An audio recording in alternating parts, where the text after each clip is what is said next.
Hello students, today we will discuss the new chapter capacitor. Okay, and this is the video number 1 of capacitor. तो बेटा हम लोग जो है कि अब एक नए चैप्टर की बात करने जा रहे हैं जो कि इलेक्ट्रोस्टैटिक का ही पार्ट है, बट इसको अलग किया गया है। यह है कैपेसिटर। वास्तव में कैपेसिटर क्या है, उसमें हम उसकी नीड क्यों पड़ी और क्या उसमें क्या क्या कॉन्सेप्ट आने वाले हैं, वन बाय वन करके हम लोग डिस्कस करेंगे, ठीक है ना। तो वास्तव में हमने यहाँ पॉइंट आउट किया कि कैपेसिटर क्या है कि arrangement for storing the large amount of charge. Capacitor क्या होता है कि लार्ज अमाउंट ऑफ चार्ज को स्टोर करता है, ठीक है ना। और अगर वो चार्ज को स्टोर कर रहा है तो वो इलेक्ट्रिकल एनर्जी को स्टोर कर रहा है, और वो इलेक्ट्रिकल एनर्जी को स्टोर करके बाद में उसको हम यूज़ में लेंगे, ठीक है बेटा जी। तो जो कैपेसिटर है उसका काम क्या है, इलेक्ट्रिकल एनर्जी को स्टोर करना, ठीक है ना। और बहुत ही छोटे स्पेस में, स्मॉल स्पेस में क्या है, उसको इकट्ठा कर लेंगे तो बाद में उस एनर्जी को जब हम यूज़ करेंगे तो उसका इम्पैक्ट ज़्यादा होगा, ठीक है ना। तो ये एक ऐसा अरेंजमेंट हम बनाएंगे। तो सिंबल क्या है ये अब मैं आपको पॉइंट आउट कर दूं, बार बार बच्चों को होता है कन्फ्यूजन। ये सिंबल जब भी हम बनाएंगे, जो हमें पढ़ना है कैपेसिटर, उसका सिंबल ऐसे बनाते हैं, 2 लाइन, ये आपका वायर है, बीच में 2 प्लेट्स हैं, ये हमने प्लेट दिखाई है, पहला और दूसरा, 2 प्लेट लगाते हैं, अब बीच में बिल्कुल फ्री स्पेस होता है, ठीक है। एयर यहाँ पर मान लो एयर है, तो ये अगर ऐसे बना है, सिंबल बना है उसकी, और जो कैपेसिटेंस को हम सी से दिखाते हैं, सी क्या है, कैपेसिटेंस ऑफ द कैपेसिटर है, उसको बाद में एक्सप्लेन करने वाले हैं। तो किसी भी कैपेसिटर का जो सिंबल होता है ऐसे दिखाते हैं, ठीक है ना। ये आप इसकी जो कैपेसिटी है वो फिक्स है, ये चेंज नहीं होने वाली है टाइम के साथ साथ। यहाँ पर जो कैपेसिटेंस बनाया है हमने, जब भी एरो लगा हुआ, इसका मतलब क्या है कि ये वेरिएबल है, ये चेंज होगा, सिचुएशन टू क्या है, सिचुएशन ये चेंज होगा, तो ये वेरिएबल का सिंबल है, ये आपका कांस्टेंट फिक्स कैपेसिटेंस का फिक्स। अगर ऐसा बना हुआ तो इसका मतलब उस अरेंजमेंट की जो कैपेसिटी है वो फिक्स है, वो चेंज नहीं हो सकती है, ठीक है बेटा जी। तो ये चीज़ मैंने आपको बताया कि क्या है कैपेसिटर। अब आगे चलेंगे, हम देखेंगे कि कैपेसिटेंस ऑफ अ कंडक्टर, किसी कंडक्टर की कैपेसिटी क्या होती है, उसका कैपेसिटेंस क्या होता है। कैपेसिटेंस का मतलब capacity to hold the charge, charge को होल्ड करने की जो कैपेसिटी है वो क्या होती है कंडक्टर की, उसके बारे में बात करेंगे, ठीक है बेटा जी। तो वन बाय वन हम लोग डिस्कस करते हैं। मान लो हमारे पास क्या है, ये हमने क्या है, एक हमने रैंडम कोई मेटल या कोई कंडक्टर लिया, हमारे पास कोई कंडक्टर मान लो है, ये हमारे पास मेटल है, ठीक है बेटा जी। अब अगर इस मेटल को हम बाहर से चार्ज प्रोवाइड करते हैं, ठीक है ना, मान लिया आपने इसको क्यू चार्ज जो है, प्लस क्यू चार्ज इसको प्रोवाइड किया, तो जो चार्ज इसको दोगी वो चार्ज क्या होगा, इसके सरफेस पर मेटल है तो सरफेस पर चार्ज क्या होगा, डिस्ट्रीब्यूट हो जाएगा ऐसे, ठीक है बेटा जी। तो आप कहोगे सर अगर चार्ज इसका डिस्ट्रीब्यूट होगा तो इसमें एक पोटेंशियल भी डेवलप हो जाएगा। आपको पता है ना कि जब मैंने स्फेरिकल कंडक्टर की बात की थी तो वहाँ पर पॉइंट चार्ज की बात की थी कि पॉइंट चार्ज अगर है तो उसका जो पोटेंशियल होगा KQ/R होगा। तो किसी सिस्टम को अगर आप चार्ज प्रोवाइड करते हो तो उसका इलेक्ट्रिकल पोटेंशियल क्या होता है, बढ़ता है बेटा जी, ठीक है बेटा जी। तो ये चार्ज आपने इसको प्रोवाइड किया, आखिर ये चार्ज आप दे कहाँ से रहे हो, ये चार्ज आप ला रहे हो इन्फिनिटी से, ऐसा हम मानते हैं। कोई बॉडी अगर नहीं है तो इस चार्ज को हम कहाँ से लेके आ रहे हैं, इन्फिनिटी से हमने इस बॉडी को दिया। अब इस कंडक्टर का की जो कैपेसिटी है उसको हम डिफाइन कैसे करेंगे, आपको बताया है मैंने कि कंडक्टर की कैपेसिटी जो है डिफाइन कैसे करेंगे। अगर हम चार्ज को बढ़ाएंगे तो पोटेंशियल बढ़ेगा। तो आप कहोगे as we know for a conductor,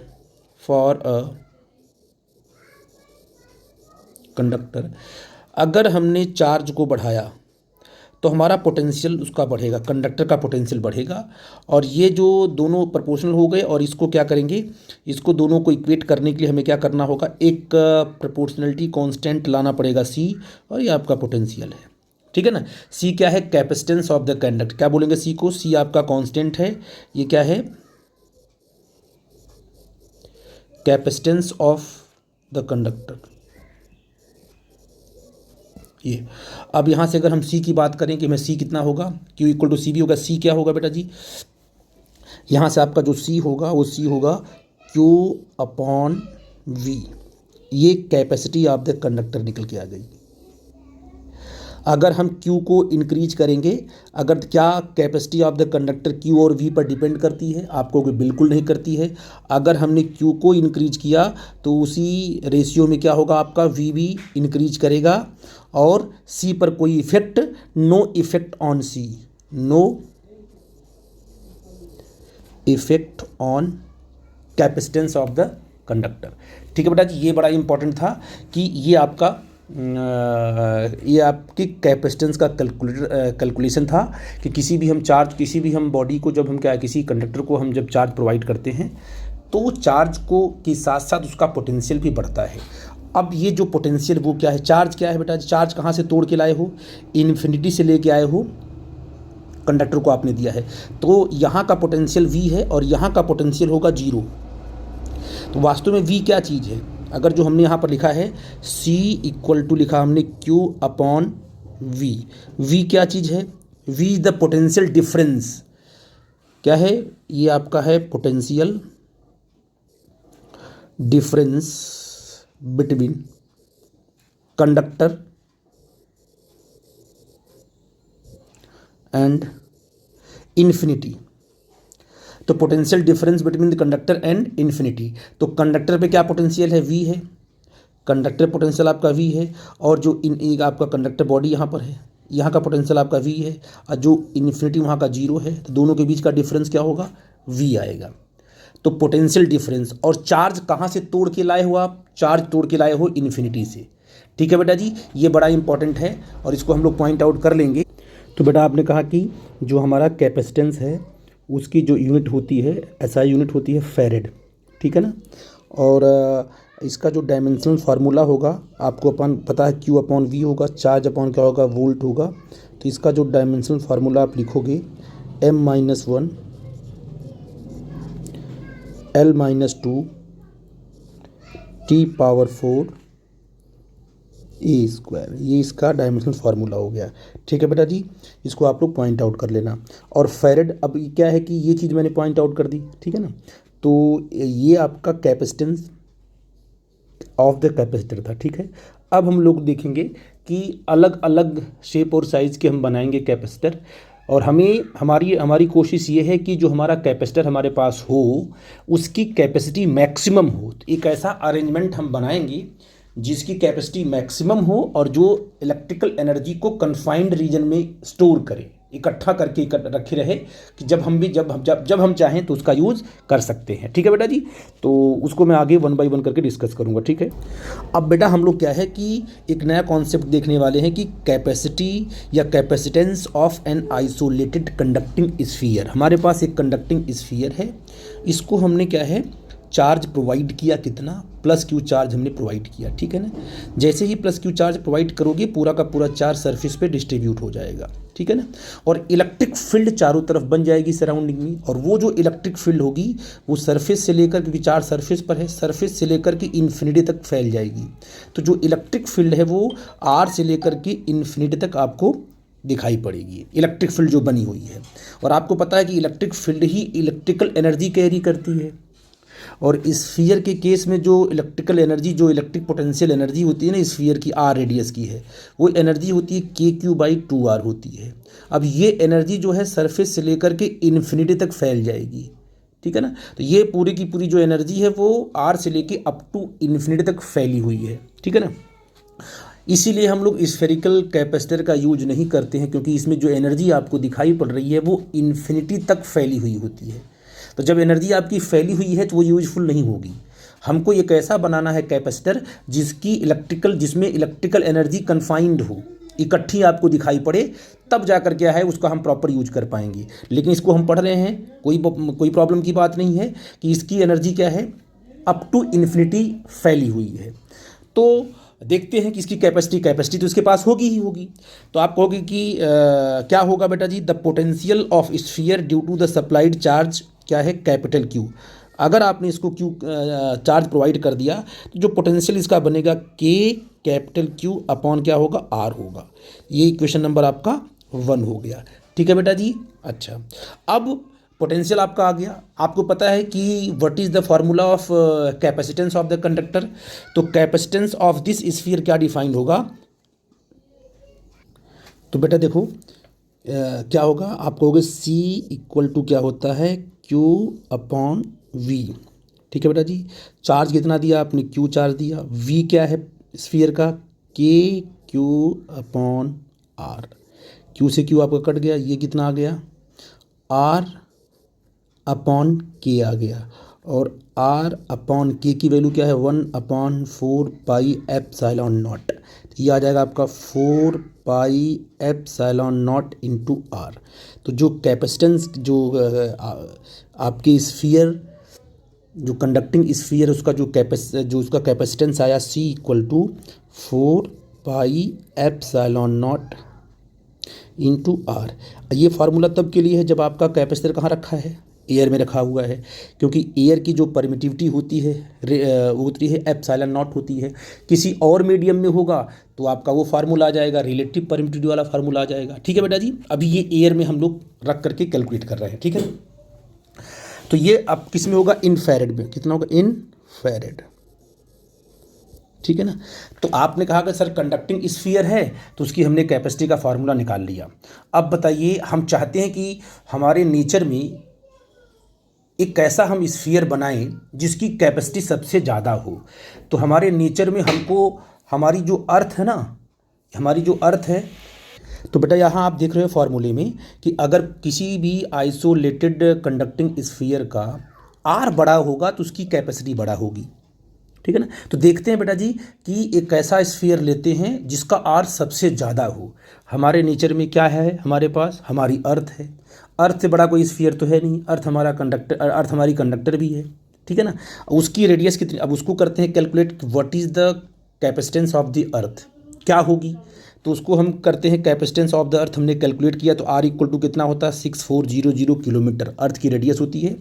ठीक है बेटा जी, और इसको अगर हम कन्वर्ट करते हैं मीटर में इतना आएगा। तो इसकी वैल्यू हम रखते हैं C इक्वल टू क्या रखेंगे बेटा जी, 4 इंटू 3.14 पाई की वैल्यू इंटू जो एप्सिलॉन नॉट होगा कितना होगा, 8.85 इंटू 10 टू पावर क्या होगा, -12 होगा, इंटू R की वैल्यू क्या होगी, 6.4 इंटू 10 टू पावर 6 मीटर होगी।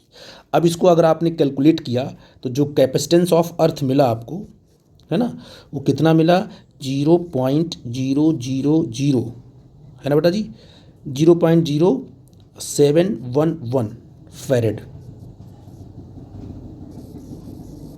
ये कैपेसिटेंस ऑफ द अर्थ मिला आपको ये। अब यहाँ से आप क्या देख रहे हो कि ये जो है 1 फैरेड से बहुत छोटा है। तो बेटा आप देख रहे हो कि ये C इक्वल टू 0.00711 फैरेड, ये जो है कि 1 फैरेड से छोटा है।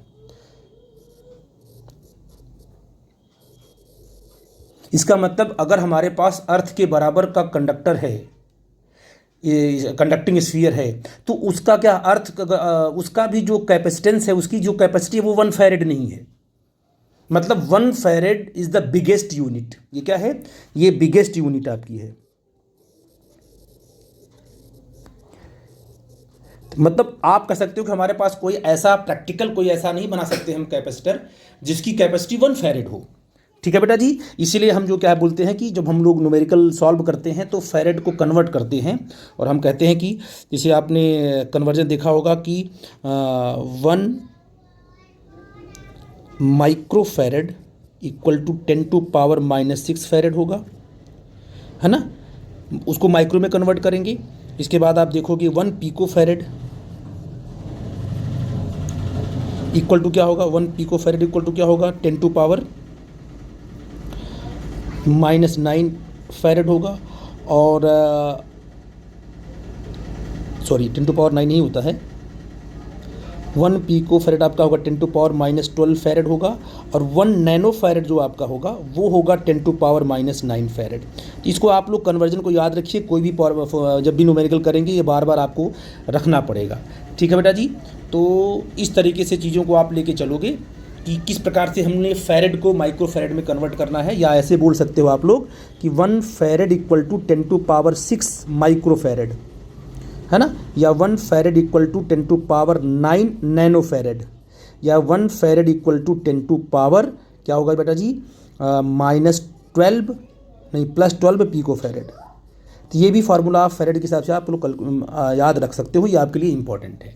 ठीक है बेटा जी। तो इस तरीके से आपने देखा कि कोई हमारे पास आइसोलेटेड कंडक्टर अगर है और वो स्फेरिकल है तो उसकी जो कैपेसिटी होगी वो कितनी होगी, इस फार्मूले से निकालोगे।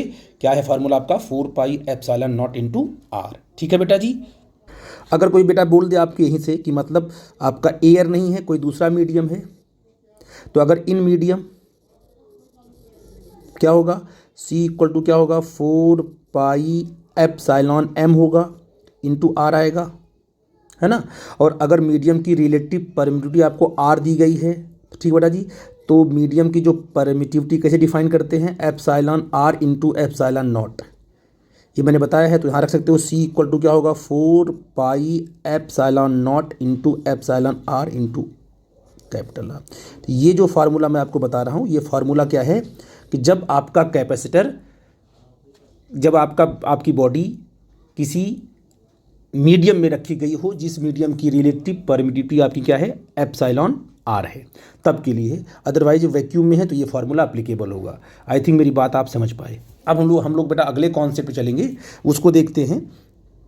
तो बेटा अभी तक हम लोगों ने देखा कि जो हमारे पास स्फीयर, जो कंडक्टिंग स्फीयर था, उसका जो कैपेसिटेंस है उसको आपने कैलकुलेट किया और आपने कहा कि सर वो एज ए कैपेसिटर हम यूज नहीं करेंगे क्योंकि जो उसकी एनर्जी है, जो इलेक्ट्रिकल एनर्जी है, वो R से लेके अप टू इन्फिनिटी तक फैली हुई है।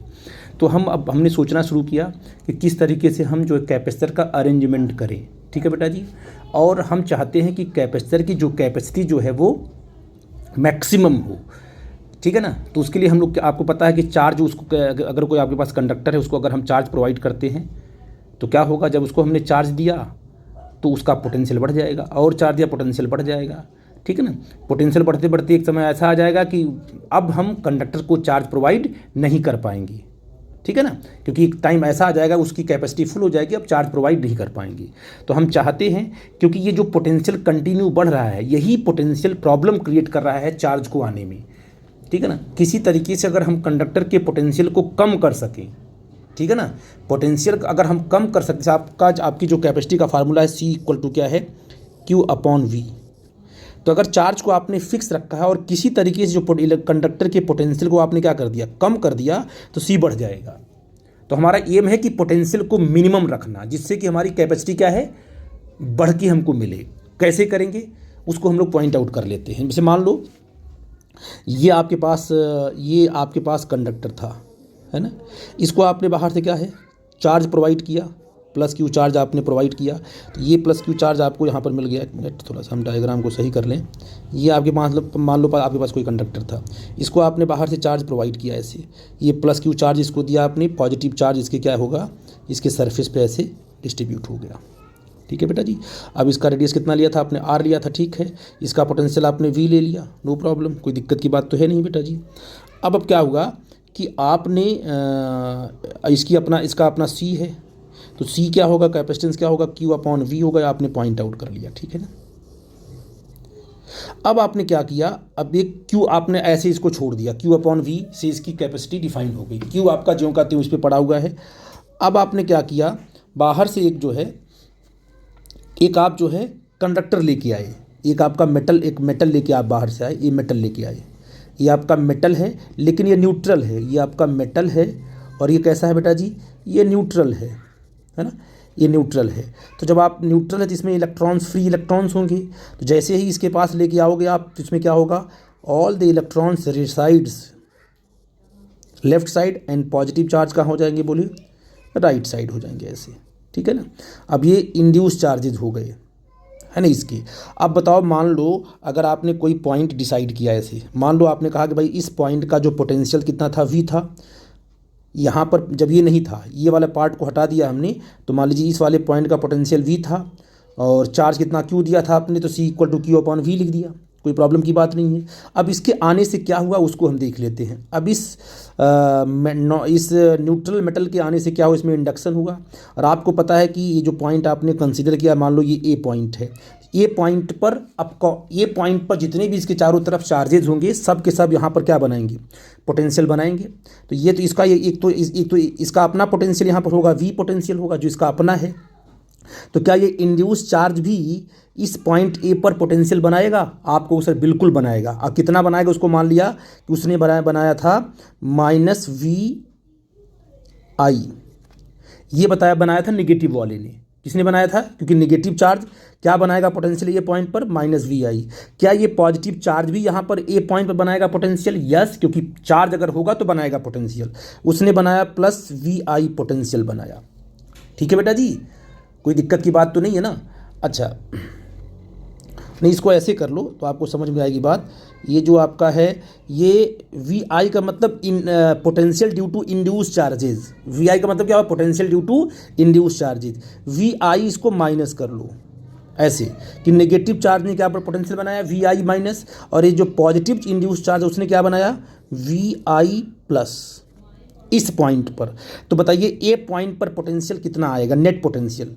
तो नेट पोटेंशियल ए पॉइंट पर जो आएगा बेटा जी, इसके आने के बाद क्या होगा कि V प्लस क्या होगा?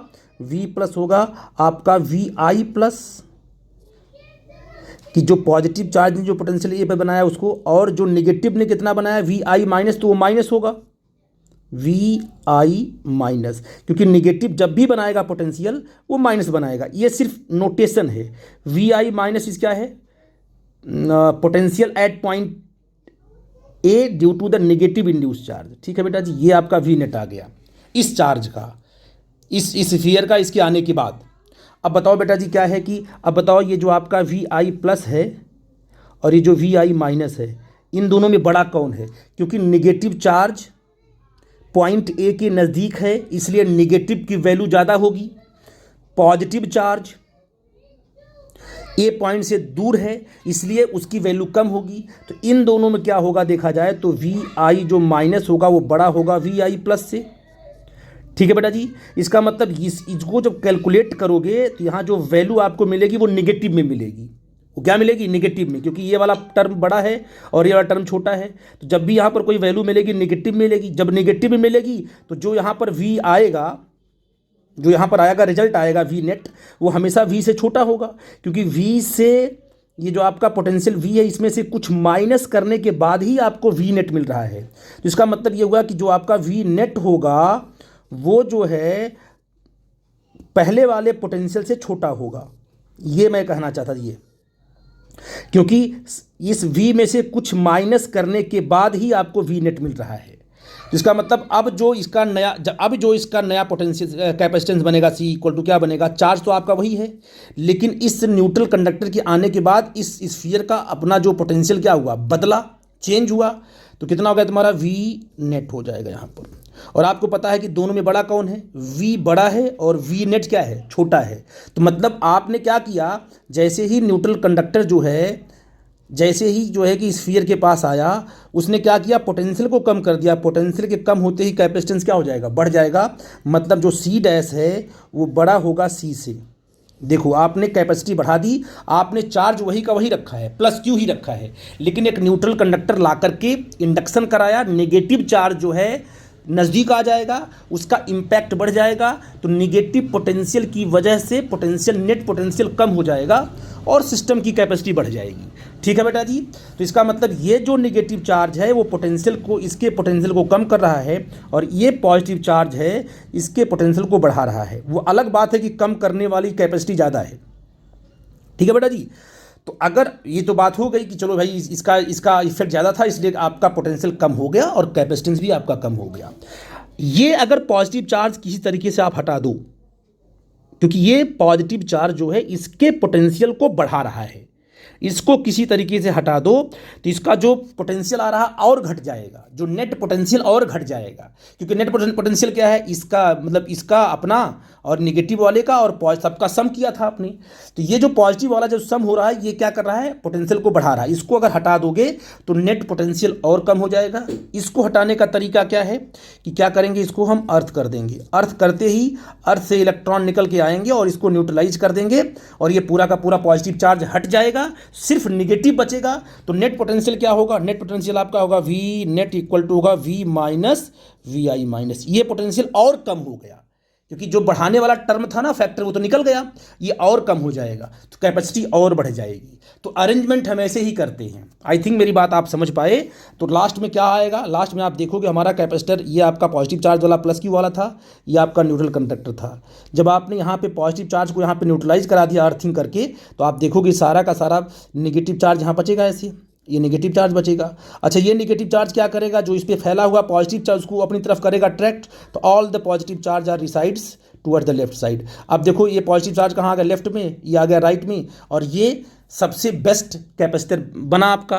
क्योंकि इस टाइम पर इस जो आपका कैपेसिटर है, ये जो आपका इस जो चार्ज कैपेसिटर आपने पहले लिया था ना अपनी कंडक्टिंग सॉलिड कैपेसिटर, ये इसका पोटेंशियल सबसे कम हो गया, मिनिमम हो गया, अब इसकी कैपेसिटी बढ़ गई।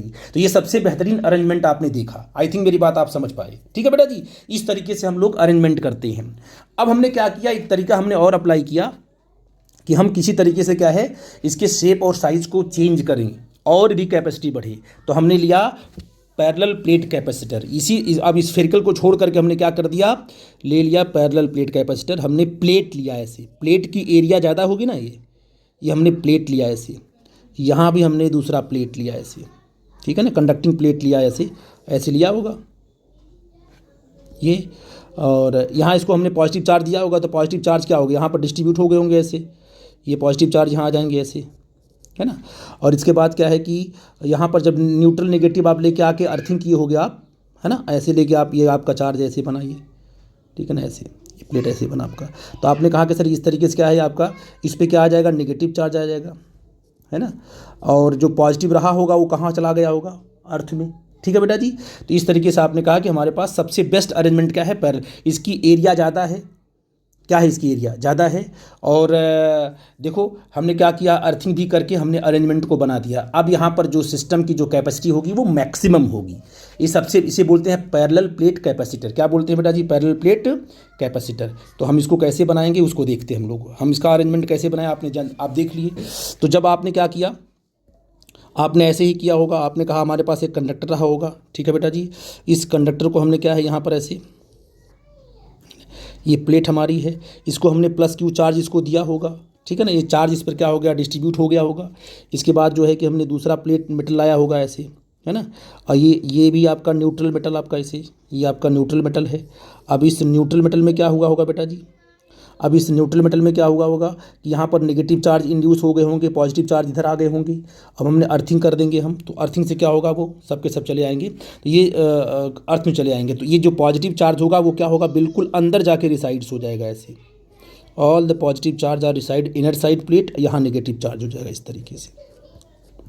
तो इस प्लेट के बाहर क्या चार्ज होगा, जीरो, इसके बाहर क्या चार्ज आपका जीरो होगा। इसे बोलते हैं पैरेलल प्लेट कैपेसिटर।